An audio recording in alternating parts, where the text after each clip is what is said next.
She entered her hospital to save a life. Instead, she was dragged out in handcuffs, her white coat stained with humiliation. They thought she was stealing meds. What they didn't know, she was the head of neurosurgery set to operate on the mayor's son, and her sister, a top civil rights attorney, was already on a flight to Atlanta. Dr. Maya Whitfield arrived at Crestview Medical Center before sunrise. The surgery scheduled that morning was delicate. An operation on the mayor's son, a high-stakes procedure that demanded her full focus. As head of neurosurgery, Maya wasn't just the most qualified, she was the only surgeon trusted to perform it. By 5:30 a.m., she was double-checking critical medication dosages from the pharmacy, standard for high-risk procedures.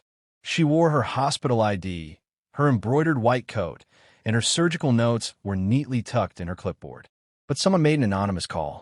Suspicious black woman stealing drugs from the third-floor pharmacy.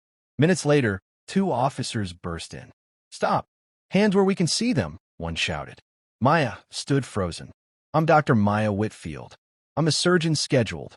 Step away from the meds," the other barked, reaching for his cuffs. Her colleagues tried to intervene. "She's our department head."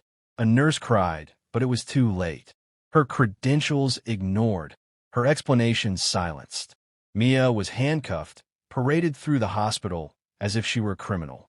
Meanwhile, in Washington, D.C., Maya's sister, Ava Whitfield, a renowned civil rights lawyer, was preparing for court when she received the call.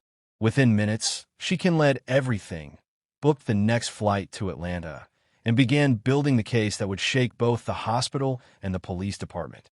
Hospital staff confirmed Mia's identity. Surveillance footage showed her performing routine duties, but the officers refused to release her without a full investigation. By the time Ava landed and held a press conference downtown, Doctor in Cuffs had gone viral.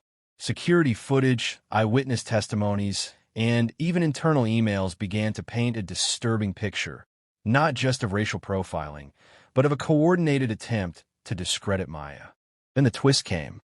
Records revealed one of the officers' wives had close professional ties to a surgeon Maya had replaced. And the anonymous call. It came from a hospital line just outside that surgeon's office. The world watched as the truth unraveled.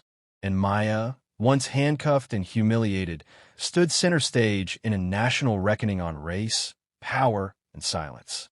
If Maya's strength moved you, like this video, share it with someone who needs to see it, and subscribe for more powerful stories of justice. Comment "Never silenced" if you stand with her. Fight for truth.